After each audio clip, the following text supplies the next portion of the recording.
Evening, people. It was a rather interesting afternoon, wasn't it? A rather interesting afternoon. Darwin at the death, like Gene or Avi just tweeted. Darwin at the double. He scored. He took his shirt off, but Chiesa celebrated like he scored and took his shirt off. Harvey Elliott took shooting practice and whacked the ball about 80 yards into the away end because he can, because we're together, we're in it together.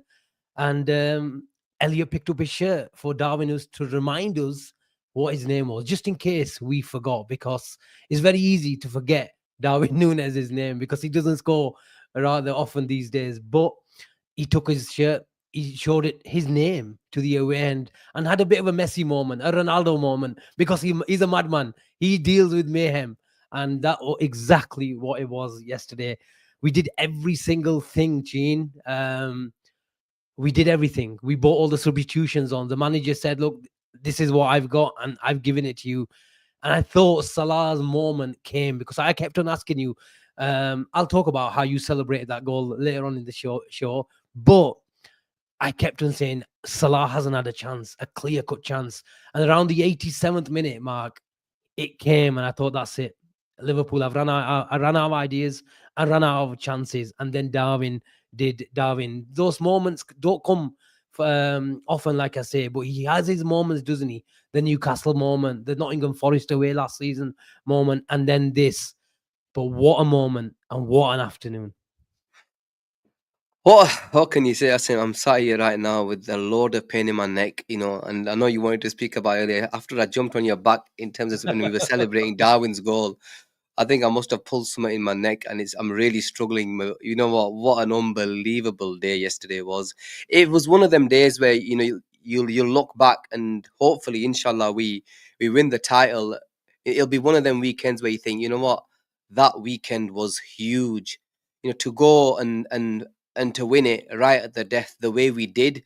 It had a hallmarks of Darwin Núñez written all over it.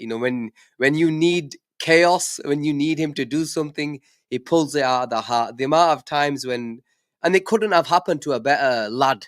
We know the amount of ups and downs he's had. We know he's had all the Liverpool fans on his back. I've been on his back for months saying that the guy doesn't offer us anything. The guy doesn't offer us anything. And I'm the first one to admit it. But what he does give you is he gives you these moments. And I think I saw a tweet where he said there's not many players that have scored 90-minute goals more than Darwin Núñez. And that just goes to show it's just Darwin Núñez, isn't it? It's just, honestly, yesterday was an unbelievable day. And I'm so happy it was him because I tweeted yesterday and I said, there isn't a guy any player in world football, when he scores and that gives you that level of dopamine that Darwin Núñez gives you. He just gives you everything, and you saw how much it meant to him, the players and the fans, because it was a monumental day and a monumental moment in the title race.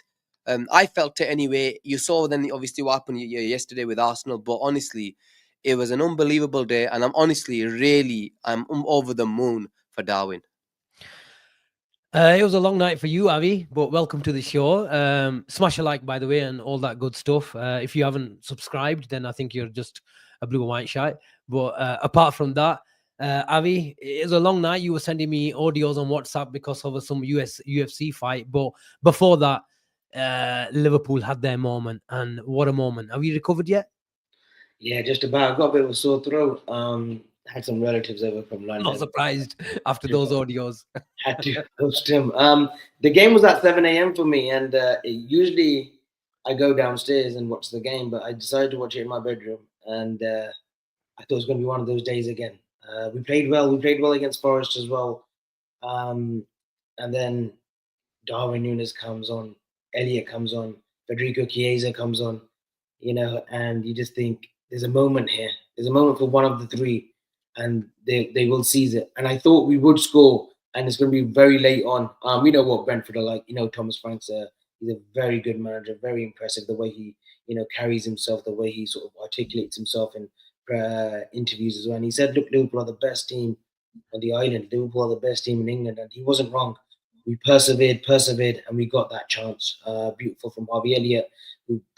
weight of that pass. It was all about that weight of the pass for Trent. Mm. You know, and it wasn't the first time of giving the second cross, and it finds Darwin Núñez, and he deserves it. Asim, he's a player. Look, we have our favorites. You know, Salah's probably our favorite right now and of all time. But there's something about celebrating a Darwin Núñez goal. We celebrate it like no other. Mm. Even years gone by, that when Gerrard would hit screamers, you know, when he would save us time and time again, when Mane would score, or Salah, or recent years would just score.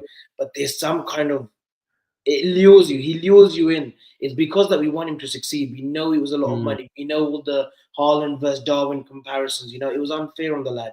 You know, that sending off from Crystal Palace. You know, the pure passion. The League Cup final last season when he couldn't play in it, but he was the first one down that, you know, down the stairs and celebrating with the players when he had a hamstring injury and whatnot.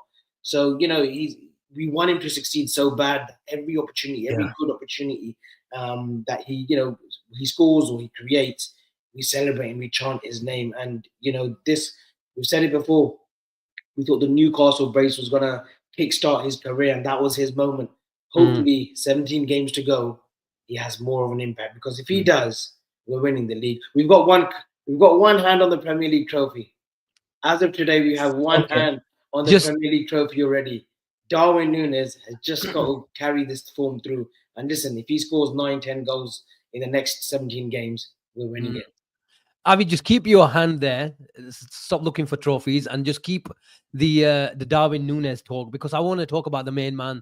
I want to talk about the big man. I want to have another special segment for the madman as well later on in the show. I'm going to be talking about and discuss the goals as well, because it's only right. Because the last 10 million times we've been talking about Darwin Núñez is we've been talking about let's sell him, and we probably have that same opinion still, but I think he deserves a little segment on his goals and how he won the game for us. But Gene, let's rewind and get the formalities out of the way, have a bit of structure, because Tsimikas started the game, and let's talk about a bit about the lineup.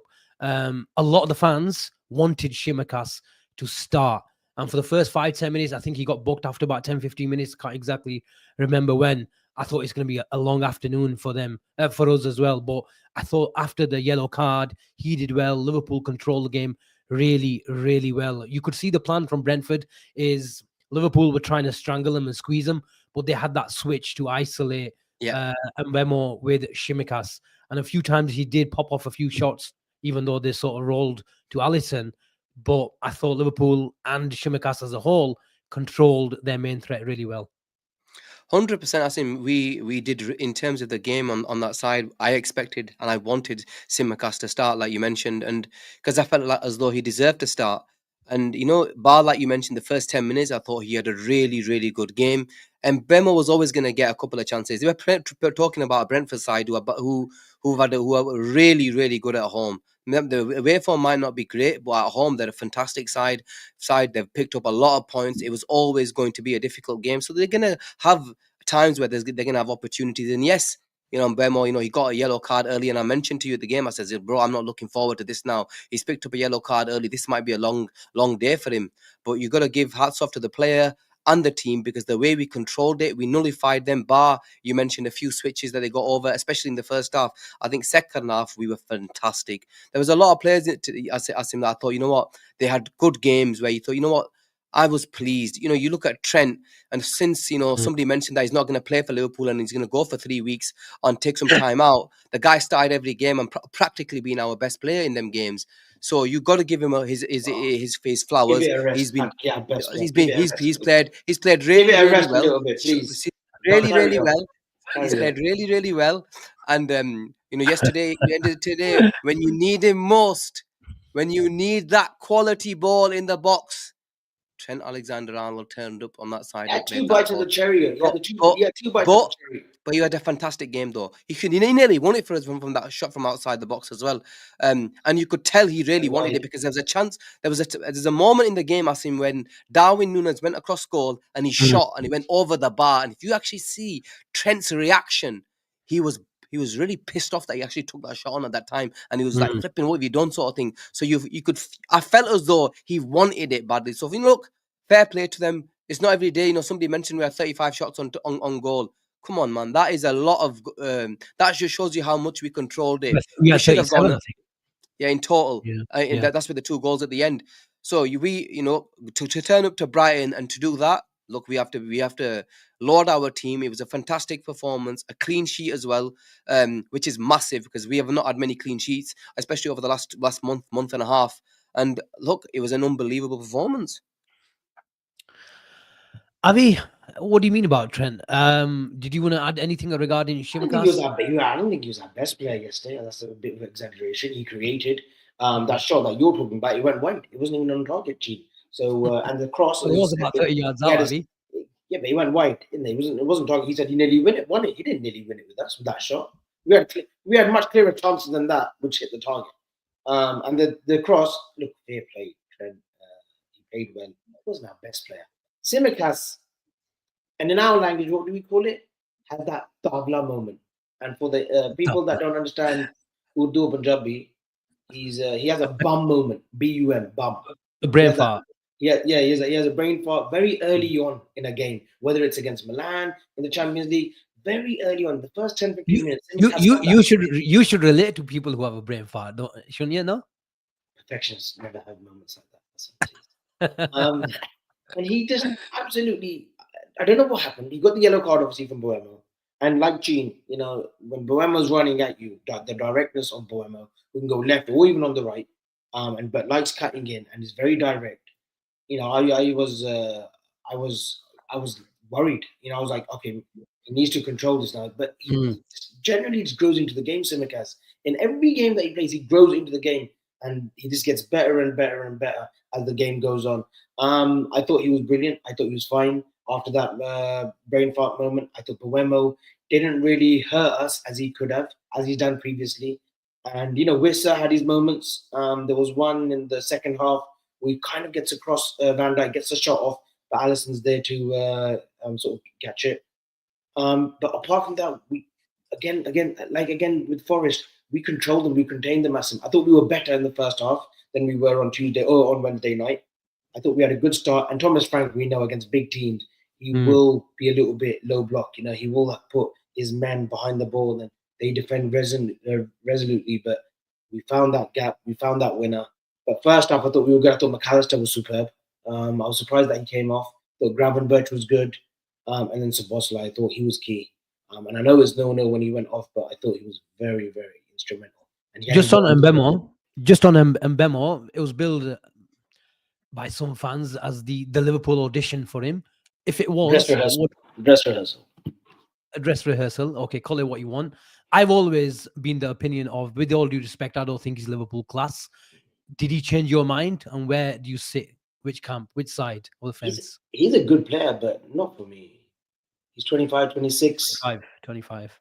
Yeah, I mean, he puts up good numbers, but if Salah was to leave, is he a Salah replacement? No, for me, he's not.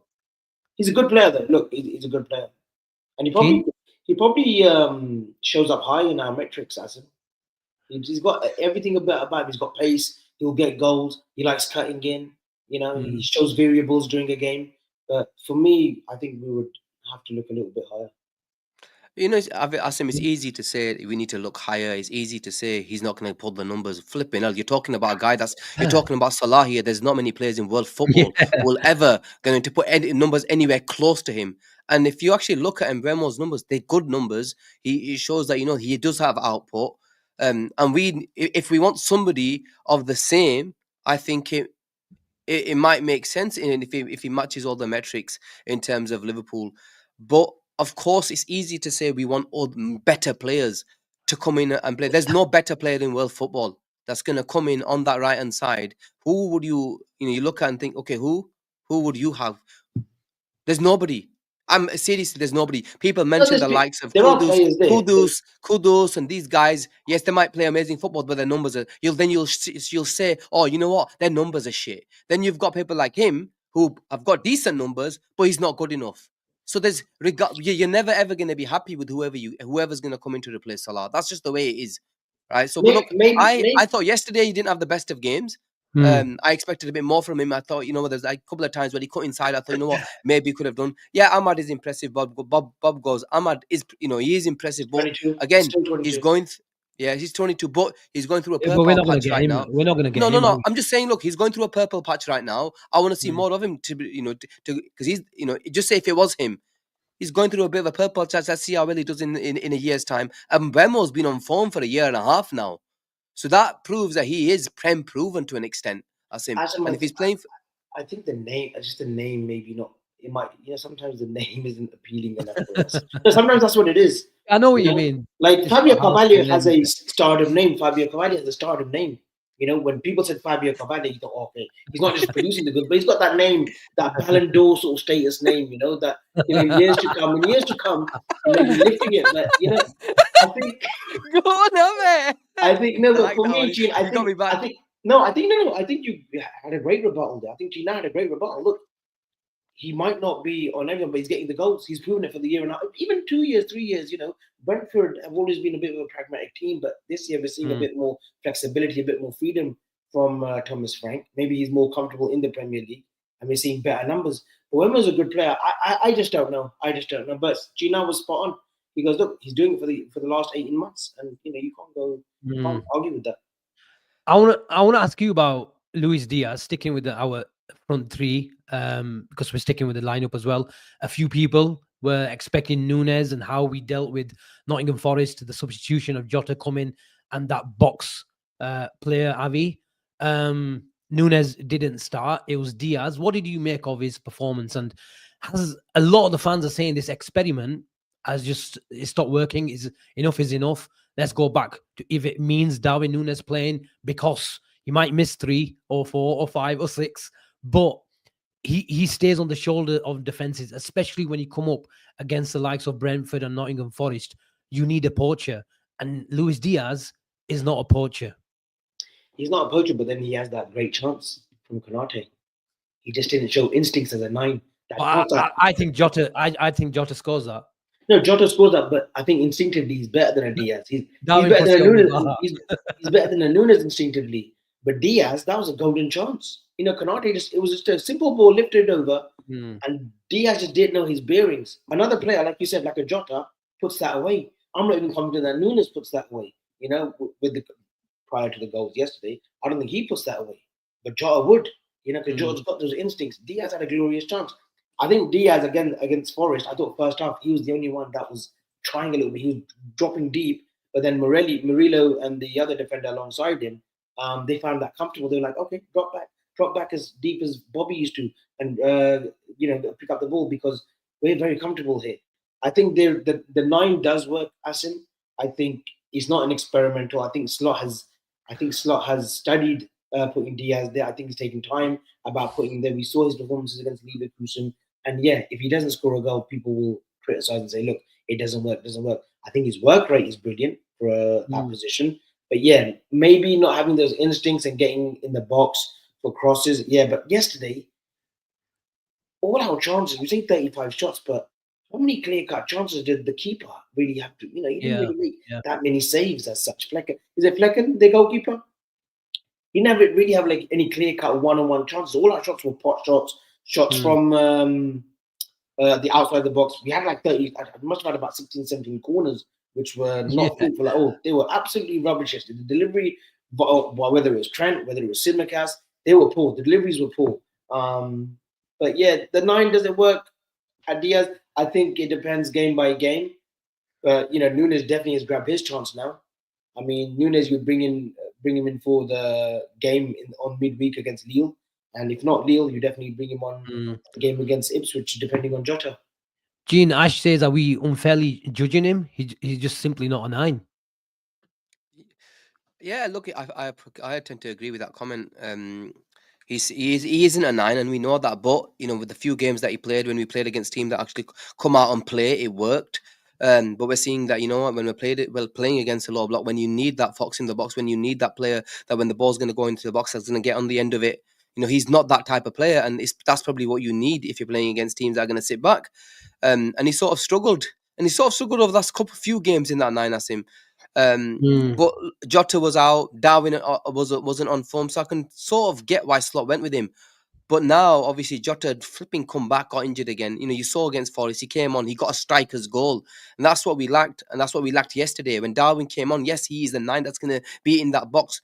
Would Diaz be in that box at that time? If Darwin wasn't on the pitch, probably not. We need a lot more threat, Asim. I think overall, if you look at our front three threat, yes, we had chances, and I agree with Awi. There were a few chances. The Gakpo in the first half when Salah played a really, really good ball to him. Even to be fair, Gakpo played a brilliant ball to Soboslai. He should have taken that shot a lot earlier. I don't know why he waited to try and have it on his left foot. But they don't seem like. I was talking to you about this during the game. I don't see any intricate play amongst our forwards, and I don't want to sound harsh on them because we scored the most goals in the Premier League. It's not clicking, if you know what I mean. And hopefully, why don't you think Liverpool? Because you kept on mentioning it. Liverpool don't play triangles. They don't play that intricate play around the box. But Genie is very, very difficult at times. Brentford, although their press is aggressive, they go man to man. They try to play football. They split their centre backs, get their keeper involved. But like Arnie Slot mentioned yesterday, when they need to sit in, they sit in a 4, they sit in a 5, they sometimes sit in a 6. It's very, very fluid, depending how far Liverpool are up the pitch. But in terms of the spaces centrally, it's very, very difficult. And you mentioned some pop shots, and Liverpool were just, nullified just to, go for those sort of shots, 20, 30 yarders. And that's the only reason why we rocked up 37 shots yesterday. But do you think Liverpool missed that number 10, the Maddison, the Odegaard, to create those little intricate plays around the box? But we have someone like Szoboszlai who plays it differently, who gives us a lot more physicality. But when it's time to be a bit acute, we don't have that player. Well, Elliot came on yesterday, Asim, and changed the game. So that is exactly what I was. A player came on yesterday who let's face it, Asim, we were all two shows before that thinking, does this player have a future? He came on yesterday and sort of turned the game on his head. He got a pre-assist and an assist for the 2 goals. He played really well. Maybe even there's the last 10, 15 minutes to go. I think Slot needs to give Elliot a chance. If we are struggling to create, if we are struggling between the lines to be able to play that ball, and he showed his worth yesterday. Yes, maybe not. Definitely not somebody who I'd want starting, because I do want Szoboszlai to start. When he's not playing, we look a completely different team. But if we're going for the game and we need a winner or something like that, Elliot is the perfect player. And I'm surprised Slot hasn't used him enough. I know he did get that injury and he was out for a little while. Maybe that took its toll. But I want Al Harvey to stay. But if Slot doesn't want him and he wants a different type of player, when linked with that Ryan Serkey, whatever he else called, he wants somebody like him, then I don't have anything against that. Because at the end of the day, he knows what's better. But you have to give credit to Harvey Elliott. He came on yesterday and he made a real impact, like Darwin Núñez. Slot got his subs yesterday, to the T.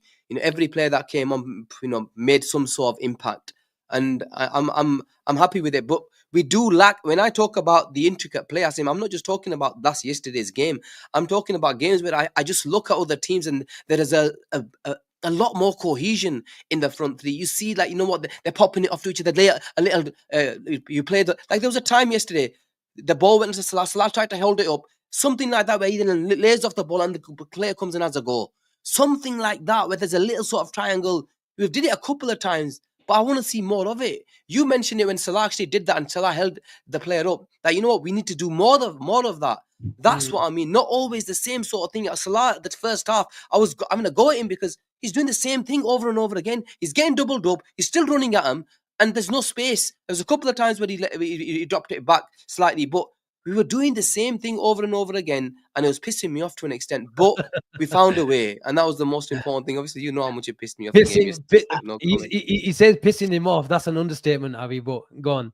I think it is January. That time, January and February. Listen, Arsenal have had a blip. City were going through a major blip, bordering on a crisis. We mentioned previously. We were always going to have a little bit of a blip, and sometimes that transcends into our sort of play as well, our rhythm, our flow. And look, the front three haven't been firing in the last 2-3 games.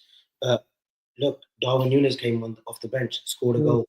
Jota came in on Wednesday, scored a goal. That's what we expect. If our front three on firing on all cylinders, we expect the backup players, or not backup players, but the squad, the utilization of the squad, like your Jotas and your Darwin Núñez, to come on and score goals. That's what we expect, and that's what's happening. So I don't mind that right now. We'll find our full flow again when we're beating teams and it's total control again. We'll get there. But look, we are getting leggy a little bit more. We don't have that whole sort of squad. We can't rotate as much as maybe City could, or even Arsenal. You saw it Yeah. yesterday. They're leggy. Second half they had a comfortable lead, but as soon as Villa got one, they were pressing ahead, and they could have won the game as well. Villa. Bobby, So- are you not annoyed by the fact that we finished the game against Nottingham Forest in midweek, the better side, millions of chances in the second half. Then again, second half yesterday, we were the only team that wanted to win the game. You say we look leggy, but we were pressing on both occasions. We were, and it's not a worry. Look, Slot now will have to rotate. Will have to rotate properly. Lille, I expect a few changes. We're through already to the knockout stage, so rotate a little bit. I know he's a bit stubborn, like Jurgen, like almost, where he still tries to play the big hitters. But this game midweek, even Ipswich, we could probably afford to rotate a little bit. I'm not saying major changes. You still play your Alissons, your Van Dijks, Yeah. your core of your team. But like maybe bring them Bradley at right back on Saturday, or obviously on midweek. Give Trent a rest. Keep Robertson on the bench. Play with Simicast. Play with Van Dijk. But I don't think Van Dijk's needed for Lille. We will have to rotate in the next 2-3 weeks. Asim, it's pivotal that we do rotate, because we've got 2 Champions League games where you can just play your second string. Yeah, 100%. I want to come to Harvey Elliott, Gene, because we're going to touch on, like I promised, about Darwin Núñez, and I think Avi said that he's got an opportunity to stake a more consistent time in the team. But Harvey Elliott, I've seen a bit of Twitter talk today about he needs to play in the 10. He needs to get a time in this side. Bar the games like Lille and Ipswich, maybe he gets a chance. I don't think he starts that game, but maybe he gets 20-30 minutes. But I'm more than happy for Harvey Elliott, and I saw the comments today that he made in the post-match interview that he loves this club. There's only one club. Yeah. I expected nothing less than from Harvey Elliott. You can see it, the body language, his demeanor on the pitch, on and off the pitch, how he's celebrating other people's success as well. You can tell this guy really, really cares about the club. But I'm more than happy for him to be a squad player. If he makes an impact off the bench and plays 15-20 matches across the season in domestic cup competitions, then why is there such a uproar about Harvey Elliott starting? I just don't get it. Look, Asim, we have to have a squad, and that's the most important thing. People who are gonna, number one, challenge the players that are ahead of them, and secondly, who when they come on, make an impact. Harvey Elliott, if he didn't get injuries, he would have challenged. I feel in pre-season, Harvey Elliott actually had a decent pre-season, and then obviously he didn't start the first few games. He got injured. I wanted to see a performance like that from him yesterday, and he gave us that. He came on, he made the difference, and that's what we need to see. It's not, we can't have every single unbelievable players in different positions. Harvey Elliott gives us something completely different for the last 20 minutes. When we needed somebody to unlock something, to make us like little nice acute pass, he's good enough to do that and make a difference.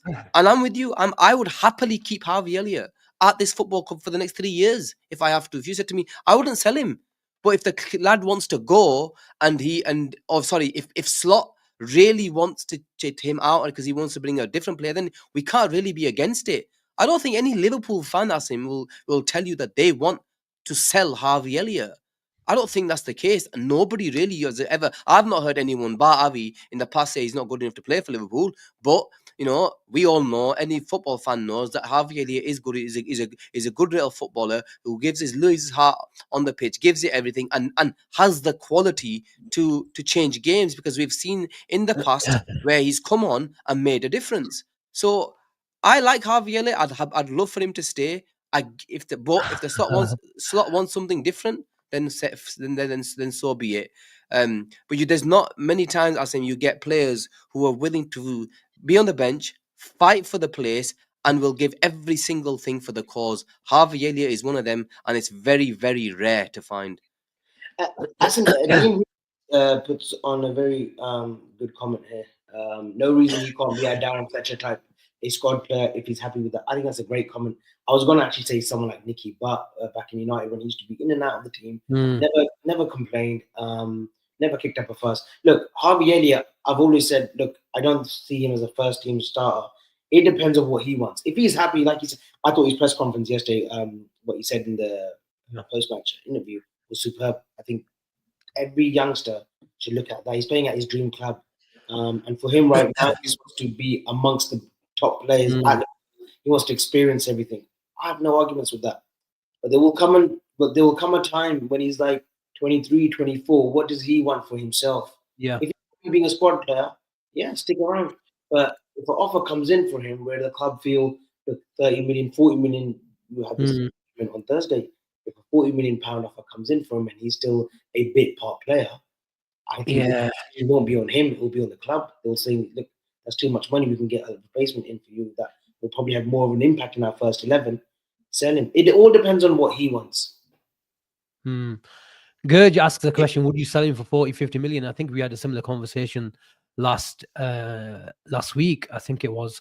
I personally, I would sell him for that price, but only if we bring someone else in.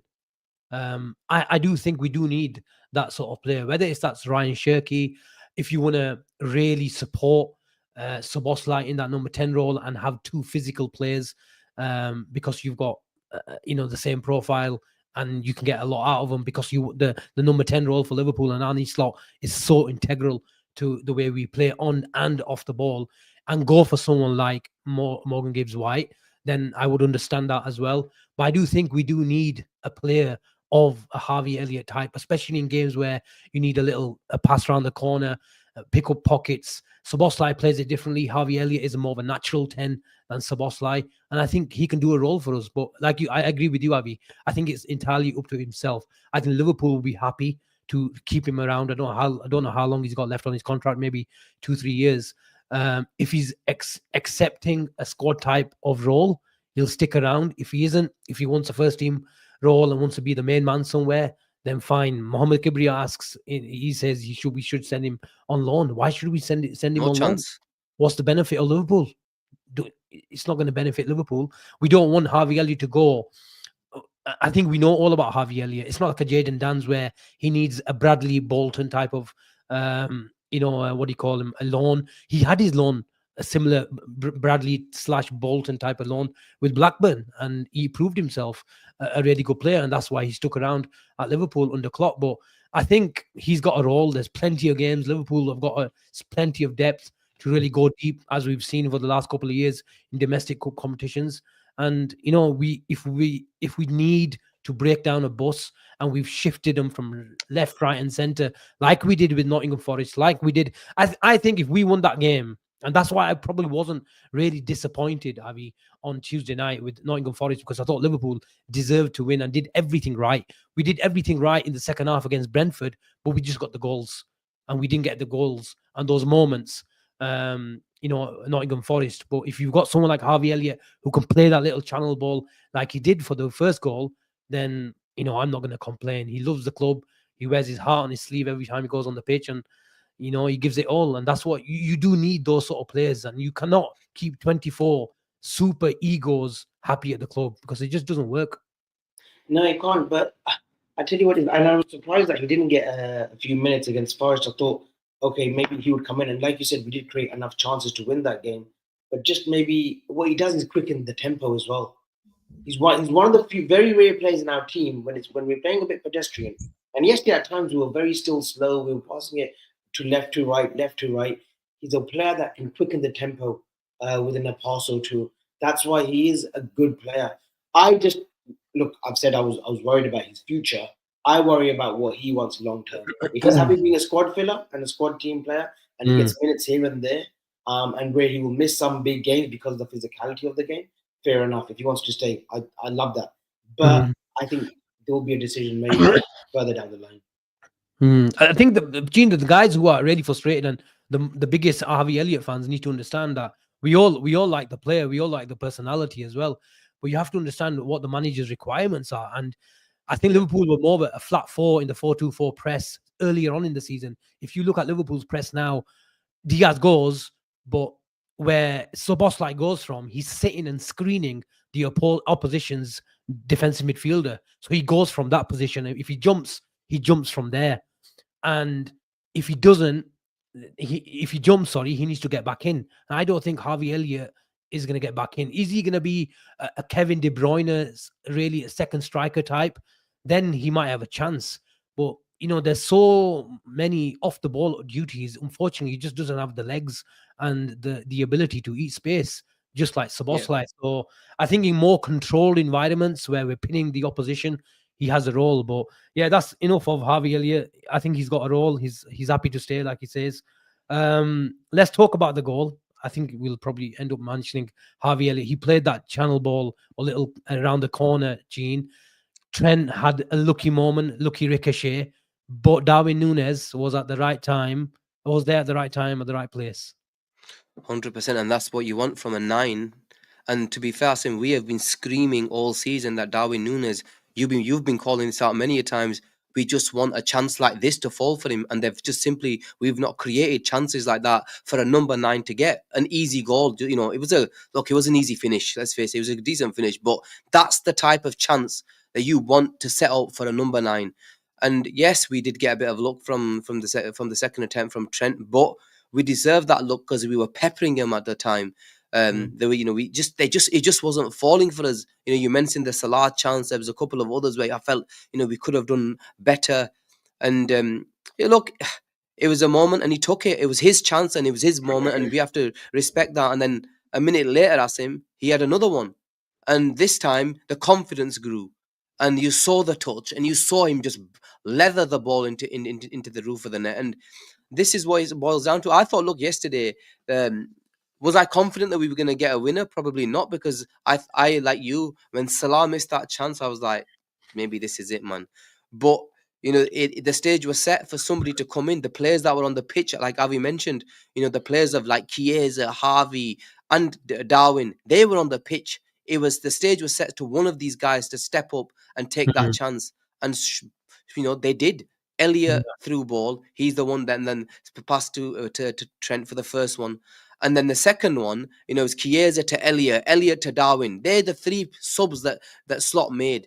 And, then you have to give the manager a load of credit, because, he sometimes, I think a couple of games ago, we gave Slot a load of shit, saying that you got the subs wrong. Yesterday, he was spot on. He hit him at the right time, and they made a massive, massive difference. But look, I give credit to Darwin. He came on, he made the difference, he got the goals, and when we needed him to finish in the box, he got them chances and he put them away. I think what was brilliant as well, like a couple of days ago, they asked Slot about new reinforcements and stuff, and he goes, "Look, I've got players in my squad that I've still got to use. You don't keep wondering about signings, but he goes, I need to use my whole squad, and some of them haven't given a chance." Well, yesterday was, proof, especially the second goal. All 3 had an impact.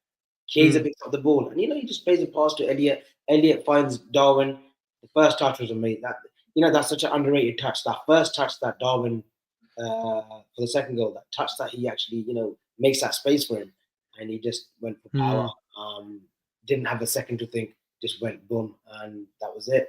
It was funny because the Robertson for the second goal, when he's celebrating, he tells him to calm down and make sure he doesn't insinuate the fans. That's a no offense, and make sure you don't do the shirt off again. Even if it's sending off. But look, he's a madman. He's our madman. I tweeted today in the morning. My patience was wearing thin. Gina has gone back and forth. You've been one of the loyalists on him, but even I think in recent weeks, I said your patience was wearing thin. But look, if he does that, at the end of the season, if he just continues his form, you say he's going to continue his form. I think we've been in this position for a few times now, have you? Many times, Newcastle moment, the Nottingham Forest moment, and we said he needs to kick on. I think that's not going to happen now. But I think, do we need to change or manage our expectations? And does he need to also manage the expectations as well? He might leave, or he probably will leave in the summer. But as long as he gives us every 4 or 5 games a moment. He doesn't need to get a 98-minute winner, but just if he gets a second goal, a third goal, keeps things ticking along. And that's what we want from him. He doesn't need to be the 85 million pound striker now. Just make an impact whenever you're required. Yeah, but I tell you what I think, and I could be totally wrong, and I probably am wrong. I think Slot actually believes in the. I was about to say kid. He's not a kid anymore. 25. I think he believes in the player. I think he sees him as a project that, listen, You think so? Funny enough, I know he's written him off, and you've got to take his chances at the top. There's a few chances that he thought he could score. I think it was one of the cup games where Darwin had a stinker, and Slot sort of not called him out, but he said, like, at this stage, you've got to take your chances. I still think that Slot sees him as a project that he doesn't want to fail. That it could be one of his own biggest success stories as well. Yes, the Premier League title is there, but as an individual, he would feel like, you know what, I turned this player's career around. Similar to what he did with Santiago given his Feyenoord. But look, I could be totally wrong. Gina's shaking his head. I could be totally wrong. We could be looking for another number 9 in the summer. But I hope that's, I want Slot to think that, yeah, you know what, give me a year with him. Give me maybe a couple of years and he'll be a bagsman. But, it's time. Gene, before you go, let me just get Mohammed Kibriya's super chat. Thank you very much, brother. He says, Asim, or how do you pronounce that? Mate? That drink. Yeah, what these South Americans drink. No, it's not that, Kibriya. I'm just a simple guy, man. Bit of English breakfast, bit of sidr honey, and I'm happy, man. Thank you very much for your super chat. Gene, you were shaking your head. No, man, yeah, of course, not see it as a project, man. Not a charity case here, mate. We're Liverpool Football Club trying to win a title, mate. Yes, he wants him to make an impact. He's a Liverpool player right now, and he will do what needs to be done. Can he save his career then? Can he save his career with 17 games to go? That's more of a question to you. Save his Liverpool career. Yeah. Was the winner? So are you saying it wasn't even season-defining winner? It was a career-defining winner. No. I said, can he? He's saying the next 17 games going forward. Now, can he save his career going forward? Or like his Liverpool career? Yeah. Okay. Good team, mate. Straight up. Look, with respect to Darwin Núñez, I've got a lot of time for him after what he did yesterday. That was a moment that probably one moment that I won't forget. I really, really hope that moment is probably the moment that when you look back in a year's time and think, you know what, that Darwin Núñez moment was a moment that won us the title. Honestly, I'm praying just for that, just so when he leaves, we can give him that praise. Meaning, you know what, you might have cost us a lot of money, but you delivered a title to us, and when it mattered, you delivered. There comes a time, Avi, where you have to let go, and if you're receiving a bid of around 40 plus million, you sell. 40 plus 50, 40 million, yeah, you sell. That's my take on him anyway. If he was to get 40 million plus, I know there was some weird figures going around a week ago about a 70 million pound bid. I don't know where they got them figures from, but there comes a time where you have to make a move, and I think Slot will make the move for number 9 that he wants in the summer. He simply can't rely on Jota. He simply can't rely on Darwin. We talk about projects. This guy's gonna have to hit 17 in the next 17 games to prove that this guy is good enough to play for Liverpool. He's simply not gonna get them chances. When Jota's fit, I think Jota starts. Simple. If a fit Jota, he starts for Liverpool ahead of Darwin. Jota, what was wrong with him yesterday? I said if fit. No. I said if, but no, I don't think it is an if and but anymore. If Jota's fit, no. I'm not saying sell him. I'm not saying don't sell him. Go with the My question is, needs reliability now. He needs reliability now. The back end I'm of the not saying season, that. I agree with sorry, you. we've been every year, We're talking Darwin, man. To Jota, we've been with Diogo Jota. I said we've been But Gene, he says Jota can't stick up a consistent. I get that. I'm saying if I say my thing is, I said what you didn't listen to what I said. I said Darwin needs 17 and 17 to prove he's good enough to stay. He's not going to even get that chance, Asim, because Jota is going to get fit. Another missed game. He'll play a few games. He might get injured again. He might play Darwin Núñez in the next. Diaz a couple of times. I just don't think Darwin will get a full-on chance. I think he starts. The only way Darwin can really take a claim this season is if he obviously he's going to start against Lille, and he may get a chance to start against Ipswich because that game is sort of made for Darwin, right? Yeah. He will get 2 games.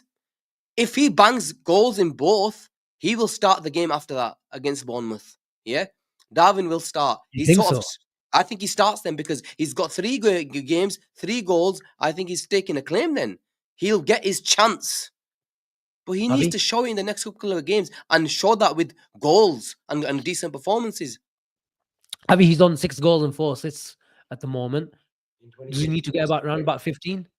It's not great. Look, we wanted him to get 25 last season in the league, just goals. Forget about the assists.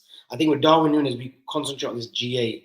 He's the only striker that we fucking in the world football that we care about. GA. With Isaac, we talk about goals. Chris Wood, we haven't fucking talked about Chris Wood's assists or Isaac's assists. We talk about their goals. Darwin Núñez should be hitting 25 in this Liverpool team in the league. He hasn't. Yes, I totally agree with Gina. My point is, I think Slot feels that there's space for him and for himself where he can develop this player even further. And if he's saying We haven't Shakiri, got that's time for totally... developing, Avi. Man. So, We haven't so got are you time to saying Darwin develop. Núñez stays in the summer then, Avi? No, that's all. You're just telling me. You're just telling me on That Slot. depends on the final few months. I think as of now, he's probably a goner, yes. But he can maybe turn that around. Why would he be a goner if you're telling me Slot thinks he's a project? You No, don't get I'm rid of your projects, do you? No, the general consensus. Forget about that's my thinking. What the general consensus is that that Núñez will be sold. I'm saying that I think that Slot maybe thinks that's not.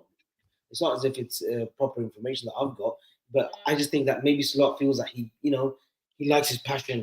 He's a trier, and yes, he's not delivering the goods. But maybe he feels that maybe there's one more year that I can get out of him. There's another tune I can get out. You're right. You're maybe just gonna waste another year, man. I would not be selling him for 40 million.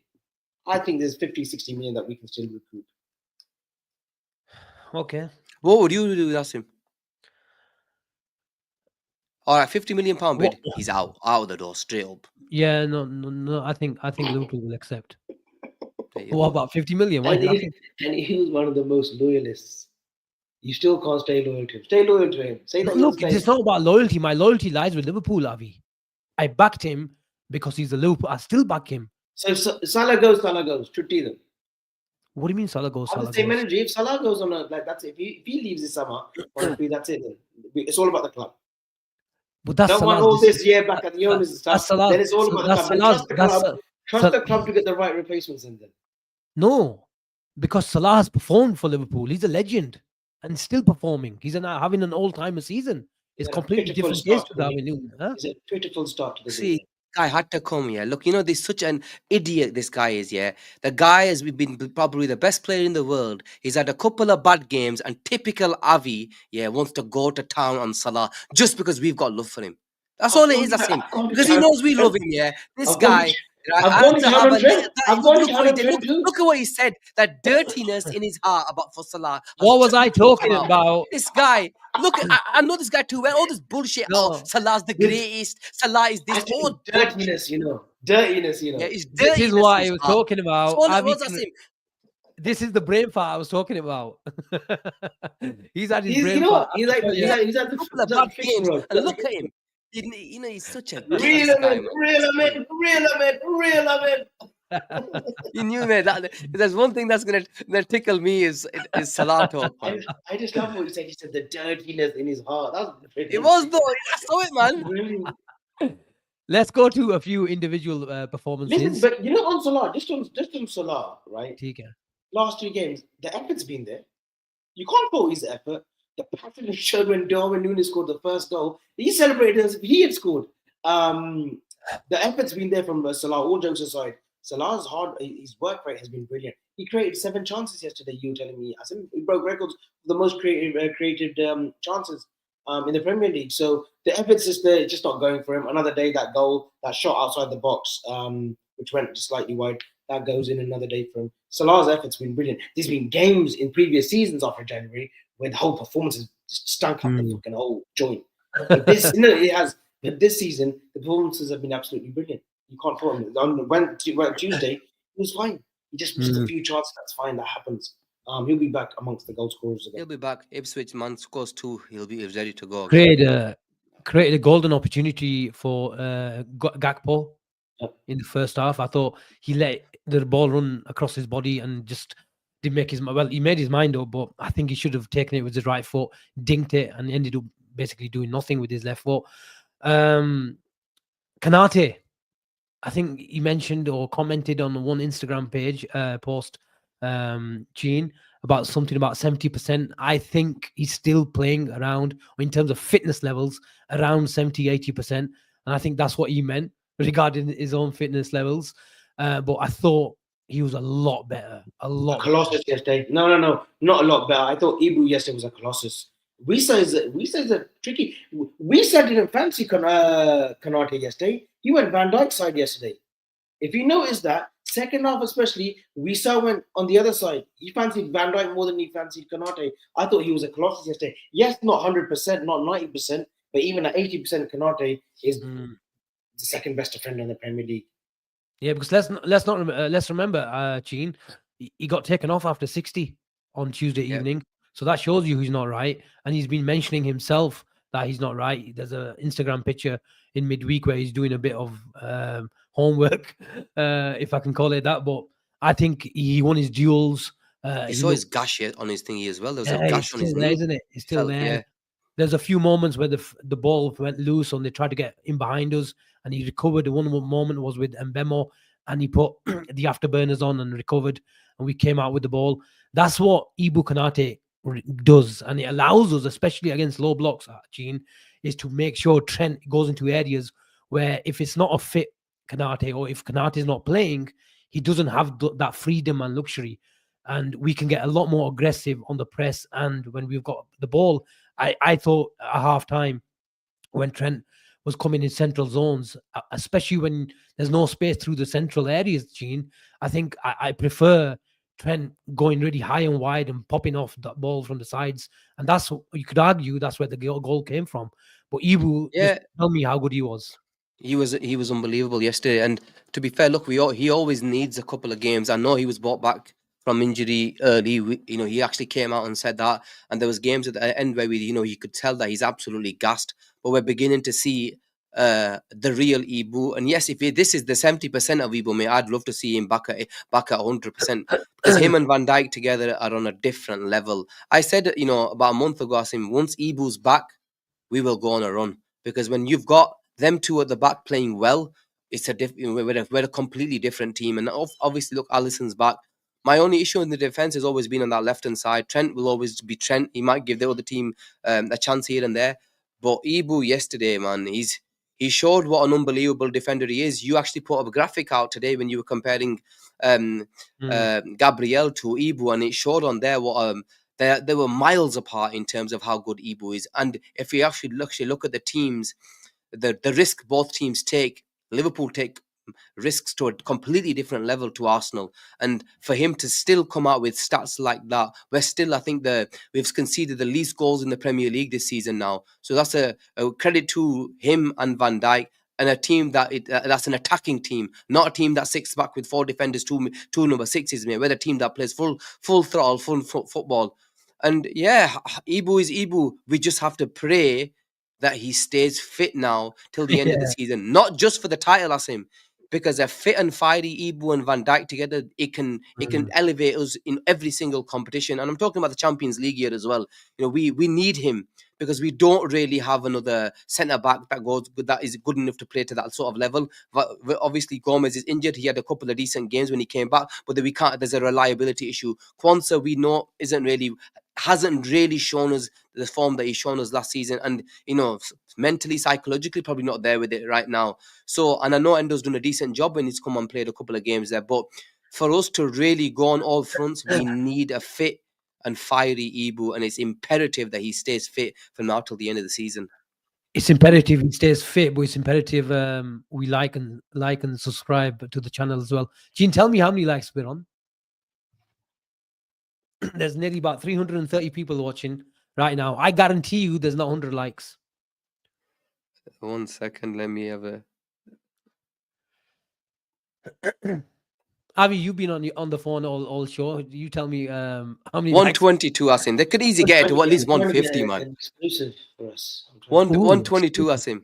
Keep that exclusive. Come on, 123. Come on, guys. Let's at least take us up to... I'm never the one that tells everybody to, smash the like button or anything like that. That's always Asim's job. Come on, let's at least get it up to 150. And Avi, you don't make that face before you say something, yeah? It's got nothing to do with you. You just chill. Yeah, please. You made that face like, oh, what? The guys, No, smash the like button and carry on. Anyway, Avi, No.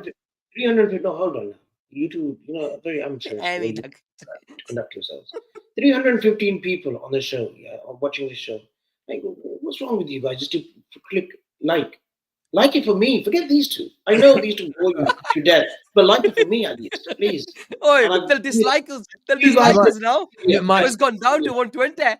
They will like it. They will like it. The moment you give an exclusive, they'll dislike it. So, like Luciano exclusive says, there. we need the Avi exclusive. We'll be coming with Look, I don't even don't like it, man. you. Let's talk about Just around don't, that- just don't Konate. Sorry, Asim. Just don't Konate. I know Tina went on a little bit on the Konate. My only gripe with Konate is I fear that every season he will have these breakdowns again. Yeah. I just think the way he's built, I just think the way his body is, and the muscular injuries that he gets. I know the last time was the one because of that fucking little run, Hendrick. But I just think that at 25, 26, 27, I hope he stays fit. But I think we're just going to have to get used to it with Konate. He will get these little injuries. But Avi, he's been talking about it. Slot has mentioned it a couple of weeks ago as well. That how enthusiastic and how open he has been to new training methods and stuff like that. Because they've obviously had a chat with him that you do get injured, the muscle injuries. I 100% agree with you. The way he's built, the way he tackles, he loves his duel, he loves getting across. Some would argue he does two man's job. And if he's running from centre back to right back all the time, he is going to be vulnerable to picking up injuries as well and pulling up. But Slot has mentioned that they've given him new training methods, and you could argue it's working because I thought that injury was a bit unlucky. It wasn't like a hamstring injury where he just pulled up. Who was that player who just fell off? Hendrick. So you could argue the new methods are working at the moment. Yeah, no, 100%. It has worked up until that little kick from Hendrick. And usually he's been pulled up because of a thigh strain or a hamstring. I just hope that going forward and the peak years that he enters, that Konate does stay injury-free because Konate on his day, and I'll allude back to that Paris final. I've never seen I've seen Van Dijk plenty, and I've seen plenty of centre backs, but that singular performance from Konate in Paris 2022 season in the final, I've never seen anything like it. Avi, I'll stick with you. There's a super chat from Ismail. But he didn't put a comment. Ismail, we've got your super chat to put your comment of what you want us. Oh, we should be buying. Yeah, he sent another one. Games. I want you to come to that because we've slightly touched on it. But let me go to the performance of Szoboszlai. He's a player that's really getting the recognition that he deserves, especially over the last month or so. Avi, you were a bit of a critic towards Dominic Szoboszlai's output. Is he providing output for you, or are you generally happy with his overall performances at the moment? Ecstatic with Szoboszlai. He might have not got amongst the goals or assists yesterday, but the weight of his pass has gotten so much better. He's looking up a lot more. He's running with purpose now. We know about his pressing stats. We're seeing the Szoboszlai, the real Szoboszlai from his last season at Leipzig under Marco Rose, where he changed the way he adapted himself. He became more of a running machine. And we're seeing that now at Liverpool in the last 6 months. The running was always there. And last season, I thought Klopp had overplayed him and overestimated his impact in the Premier League. Because by November of last season, he was goosed, wasn't he, in 2023? And then he had a bit of a form, he had a bit of injuries. But this season, yes, there's been at times where Scott said, look, of course, the output is what we need from Szoboszlai, especially in that position. We're getting that. But yesterday, he could have got himself a goal, a better finish with that left foot when he goes on a little run. But his passing's got a lot better. That flipping Valverde Tella he had as well, man. Yeah, hit the ball. Sorry, yeah. My bad. Yeah, my bad. He actually is turning into a Valverde, and if you've seen Valverde, I was praying that goes in, man. I've been waiting since that Leicester goal that he absolutely hit at Allah. Yeah, I've been waiting for something like that, and I thought it came yesterday, man. It was a brilliant hit. Keeper had absolutely no chance. And that's what I'm waiting for, him to hit it. There's times when he passes the ball from there, and it pisses me off more than anything because I know he's got the quality to hit an absolute bullet. So, for him to actually take that shot on, it's showing that, he's got the confidence to actually go and do it again. Because I felt as though there was times this season where he gets in that position, he doesn't have the confidence to take it, and he's trying to pass it all the time. No, mate, have a go. I just need one or two of them to go in so he can think, you know what, I'm good enough to put that ball in the back of the net. Agree. And looks, he's pivotal in our play, Asim. I think we probably missed him against Manchester United. Yes. Even though they're just fucking shit. We saw that today. But I like the way Slot rotates the both of them. Jones came on, just showed a bit of patience. He wasn't great yesterday, Jones, but he was a steady Eddie. And then you had Harvey Elliott, who was trying the intricate passes, and it paid off in the end. I like the way Slot utilizes Jones and Szoboszlai, and I hope Harvey, after yesterday's performance, makes a play as well. Yeah, 100%. I think the guys who were confused about him earlier on in the season and asking questions what he provides are the same people now, Avi, saying he's an integral part. Arguably, I know you've got Van Dijk, Salah, but in terms of importance and how he leads the press from the front, I think you could argue he's one of the first players on the team sheet. And I mentioned earlier, the way he jumps and screening the defense. If he's if Trent is higher, he guards the right half space. If the game is becoming a bit of a basketball ping pong type of game, which it did for 5-10 minutes yesterday and against Nottingham Forest, he's got the legs. There was a moment where Mbeumo was in. I think whether it's Bar Van Dijk, and I think it probably came from a corner because I didn't see Van Dijk and Ibu in that situation, but Szoboszlai kept up with him, and then I think Trent came in and Trent. But I don't think bar probably Ibu or Van Dijk, nobody catches up to Mbeumo. Then he's given us a lot of benefits that people are now starting to realize, and I'm obviously really made up for the player. And you mentioned it earlier on, Javier, how we're made up for Nunes. I think Szoboszlai is another player as well, where he's lacking a bit of confidence earlier on this season. And now you're seeing those pop off shots where he's getting, opportunities.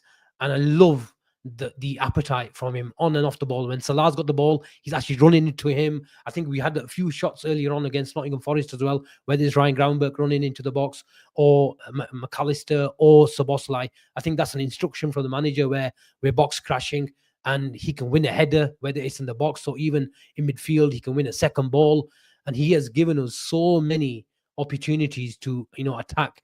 And what I like about him when he's running with the ball now and carrying us up the field, there was a few moments where he keeps it simple and goes out wide to Gakpo or Salah. And if the ball needs to be played inside, there was a moment where it was a really, really well-weighted pass towards Gakpo.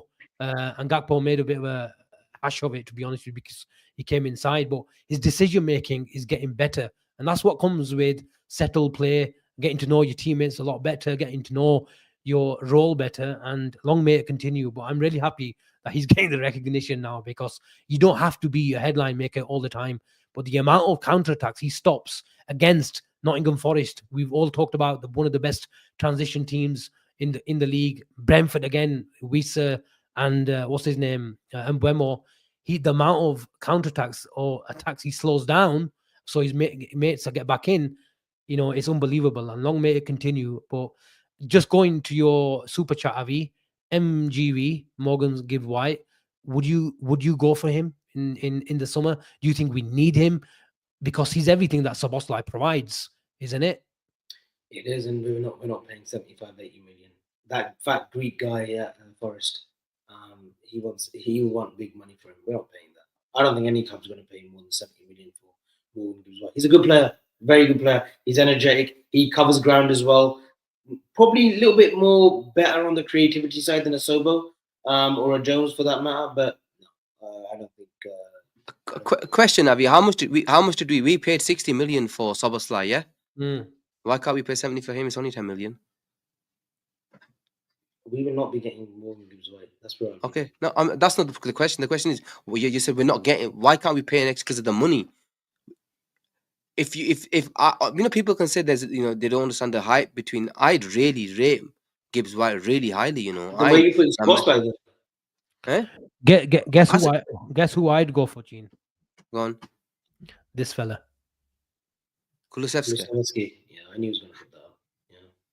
I think he's a brilliant player. I think he could be a brilliant pocket player. Look, I'll take him 150%. You know what I you've saw got your tweet- there? I saw your tweet earlier. I think he's a brilliant pocket. I prefer him a little bit more in the middle, like that pocket player, rather than on the right, where he dressed up. And I know Brendan Johnson has had a run earlier in the season on that right-hand position. I think Kulusevski is a very clever player. I like him at Juventus, but he never got a chance there. And then he goes on loan to Spurs. And the last 2-3 years, I know initially it was a loan. He's a fantastic football player. Because you know, with him, Avi, I think you've got everything. You've got the legs, you've got the bits on the touchline as well. If you want him to do just stay wide because he can play as a winger. I think he's better. I agree with you. He's better inside and playing the Harvey Elliott role or the Odegaard role. He can connect, play in deeper areas. He can play combinations, triangles. He can keep it moving, and he's got a pass from the inside pockets as well. So I think you've got a Szoboszlai type of player, you've got a Harvey Elliott type of player, and you've got a winger, and you've got energy and you've got quality. If he might cost 70-80 million, but I think he's worth every penny. He's only 23 as well, I think. I would make a play if we were to sell Harvey Elliott, just hypothetically speaking, in the summer. Kulusevski would be a great replacement because he covers a whole host of positions as well. He could cover for Salah. If Salah does renew, he covers that position on the right-hand side. He covers in the middle. He's a fantastic footballer. Yeah. Gurj is asking, he has pace, right? I don't think he's electric, but he's quick enough. Deceptive. He's quicker with the ball than off the ball, if that makes sense. Yeah, but his energy levels are brilliant, Avi. And he puts up very good numbers for a team of Spurs. It doesn't really stop running, man. How much To be fair to him, I think he was 25-30 million, wasn't he, in the end? How much do you think, if Liverpool go for him, how much do you think it will I have think to he's a pay? £50 million player. Oh, come on. 50 million. No? Of course. I think he's about 70 million pound player. Oh, already? Kulusevski ain't going for less for 50 million, man. You think Spurs are going to give Kulusevski for 50 million pound? 24. No, I think it'll be hard to get him out of Spurs, but listen, if they don't qualify for Europe, he's 24 years old, man. Come on, yaar. Put that away. I know Daniel Levy is I know what he is. They're going to put their money coming out of our asses, mate. How long has he got on his left? If he's got 3-4 years, he's 60-70 minimum. Easy. Maybe I wouldn't take that chance on that. 70. What's the chance? He's Premier League proven. But you'd have to sell him. He can drift in and out of the season, Asim. Yes, he has. You know what it is for me? I think Kulusevski is a bit of a purple patch player too. He doesn't do it over the course of the season. I don't know he's plays for Spurs and stuff, but I don't know. 70 million, I think. 2028. So that makes it 3 years left on his contract. Okay. Good player, though. He's a very good player. Just a bit. There's a few super chats. And I'll tell you who I would take from Spurs. Mikey Moore. He looked good, you know, Avi. Yeah, I watched him today. He's going to be the He one. actually looked really, really good. I was looking at him and I seen him play and I was like, you know what? Guy's got a bit about him. Did you think of me when you saw him? Did you think? No, I don't think. Why am I going to think of you, though? Because just because I've seen a player play, why am I? What you do? Show me a tweet that you sent from 5 years ago. About is that what you're going to show me next? This is what this guy does. I'm going to do it now. I mentioned him 5 years ago on this tweet. Basically, I say, if you tweet about every single player in world football, you're going to get a few right. Typical Avi, innit? That's what he does. That's what Avi does, man. You know what? Avi plays FIFA career mode. Yeah, if a kid is 16 becomes really good in 2032, he tweets him. Lamine Yamal, remember the name. Oh yeah, that Pascal now. Ismail with another super chat. Thank you very much, brother. Bookmark this. Areola. How do you pronounce him? Areola. The first time you said it. Areola or Iraola. Anyway, the Bournemouth manager, he goes to City. Wow, that's a shout. And gets Kulusevski. They do need a number 10, Avi. KDB is on the way out. Bernardo Silva replacement. Yeah, it could be a Bernardo Silva replacement. He could be a Kevin De Bruyne replacement. I just felt like when KDB goes, they'll probably go for someone like Musiala. Good shout. Avi, exclusive. Are we going to get it? The people want it. If the people want it, you give them it. Milos just go for a minute? Kirkers will not be moving anywhere this January. That's the exclusive. It's not Is fucking- that an exclusive? Amy. Oh yeah, at least listen. I'm dispelling everyone that thinks that we're getting Kirkers in January now. And like You like I did said, 1 week ago saying that we don't even want him. I mean, It's that's metrics. an Asim, anti-climax. No. metrics have Let changed. me go further. Yeah, Let me- one let me week go- ago, let me- metrics change. Let me go further on. Yeah. Let me go further on. The Let me go- metrics have let me- changed. Let me go further on. Let me go further on. I mean, you fucking politician, man. Metrics change. Yeah. No. You know what? No. I You're said actually to you. a seasoned ITK now. I Seasoned. said. The right words at the right time. I said originally he was on our list. That metrics that had changed Oh, up in that November. again. I said this in early December actually. That look, I think we're looking at elsewhere. The elsewhere was Nathaniel Brown, who's coming through Frankfurt. Mm. That's what you get names and stuff like that. He's a left back, very good left back, by the way. I still feel that it's going to be very difficult to do a Kirkers deal, whether it's now or in the summer. He's not moving in January. In the summer, it's going to be very, very hard for us to do a deal for Milos Kirkers. Okay. Right. Shall I give you a thingy? Oh, here we go. Not exclusive, but I'll tell you who we've been looking at on scouting. Ekitike, the striker, who used to be at PSG. We talked about it yesterday. Keep an eye on him. Tika, I think that's the wrap. Ho gaya? It's he was at Frankfurt as well, wasn't he? Yeah. Yeah. Frankfurt Yeah. seems the club that we're looking at a few players. Angelo Stila is another name that keeps popping up, I believe. Avi, good player. Good player. Left footer. I was talking to Vicky about him, and he said the same thing yesterday. I've got something against a left-footed DM. I don't know why. Maybe the balance. Wasn't Cambiaso left-footed? The Argentinian. Yeah. He They don't was. make great. But very rare though, isn't it? Very rare. I mean, Thiago could probably pass with his left anyway. But he wasn't a DM, was he? Yeah, he could pass with his shoulder if he'd like. Gerd, just to let you know, you say 11 or 12 wins. We need 80. I said 85. I think 83 wins it now. 82 even. So 82 to 85 is the benchmark. I think That's 10 I think we're projected at the moment around 92 at the moment. That'll be more than enough. More 90, than I enough. think, isn't it? Are Is it we? 92? Okay. I don't know. I heard 92. And I know people are saying, Fadi is saying Carlos Baleba, Pulido. That's what I'm saying to you. I think Baleba has already got a move in the summer secured. Ooh. Are you going to tell us who? From what the source told me, Manchester City. Manchester City. Any more exclusives? Which tells me then that Manchester City are getting away with it. Well, if they're dishing out 9.5-year contracts, I think we've already got answered. They don't need to get Belabor. Late super chat. It's a Come on, that's it. Sadiq Isab, Sadiq, Angie, Nunes. You'll be chanting that every game. I'll make sure Kina's chanting that from the cop as well next time. Okay, brilliant. I think that. Here we go. These are two names. Anfield Road and with some beauty. Fernando, Gago, and Redondo.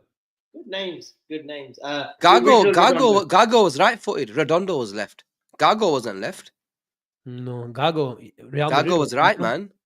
Was he not left? I watched Gago, man. Yeah, he was. But He never got going. Redondo was special, man.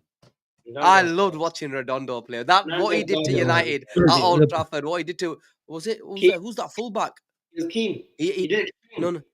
It was too keen that he did that little drag back. In 98, 99, yeah. He absolutely dellared him. Two Dino quality players Baggio. that were blighted by injuries. Two quality players. Oh, That what were a blighted. player, man. Gago was a brilliant. Who did Gago come with to Real Madrid? He came with another player. Was it Higuain? Higuain, they both went to Real. Don't mention his name. Okay. Gene will go mad. Absolutely fucking idiot, that guy. He cost Oh, these guys the World Cup in 2006 when Germany won it. Go on, he's the yeah, worst got to player. say. I will never forgive him, Avi. He lost Argentina, flipping missed penalties in coppers, flipping sitters in World Cup finals. Anyway, Argentina. Messi won the World Cup, so can we move on? Not that You know bothered what by him now. Elliot does now? Guti was levels above that. Guti was, oh, come on.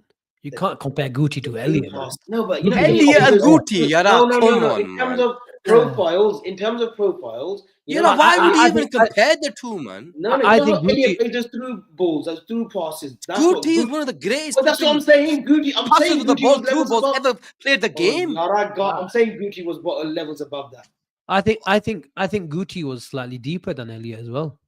Yeah, it was. Guti was. There were times when he played forward. Guti Guti was special, man. Guti His was- through. It reminded me a bit of Ozil at times with his through balls. Oh, he's But better. his than through Ozil. balls were something else, man. Guti was underappreciated by the Spanish nation in general. Mm. He never got the credit that he deserved. Okay. Is that over with the trip down memory lane? I feel like going on for another half an hour now because we're having a bit of fun on the old players. No, it's good. It's been a good show. I think we'll be back tomorrow. I think we'll do a little transfer special to see what's going on around the world of football in the Premier League, especially. We'll talk about contracts tomorrow. Another week goes by where we're hearing nothing. Van Dijk putting black and white pictures, eh? We'll talk about that tomorrow. I think been a good Yeah. show, guys. Good Been, show. Been linked with Gittins as well. From, Yeah, Jamie Bino Gittins, ex Manchester City product, having a good season, injury free, scoring goals. But I like that Julian Duranville. I think he's got he's the one with the a little bit of extra, but he again injured. Okay, people, thank you very much. That's a wrap. Like and subscribe if you're watching it later on. Do let us know what you think about all that's discussed. We'll be back tomorrow, Avi, with the transfer special. You never know. Tomorrow we'll do about 10 p.m. 10 p.m. for. Okay, brilliant. You're MNF, hosting, so it's all good. that's fine. BNR MNF tomorrow, coming tomorrow, and we'll do a post match on Tuesday as well. Is it Tuesday or Wednesday? Yeah, Tuesday. Tuesday, isn't it? And then we've got Ipswich. We've got about a couple of 3 o'clock kickoffs. I think Bournemouth is 3 o'clock kickoff as well. Yeah. Later on. So there's a change. Liverpool are not on TV and not on 12:30 kickoffs. There's a change. But anyway, nice talking to you. And we see you tomorrow. Take care and have a good night. Take care, Bye-bye. everyone.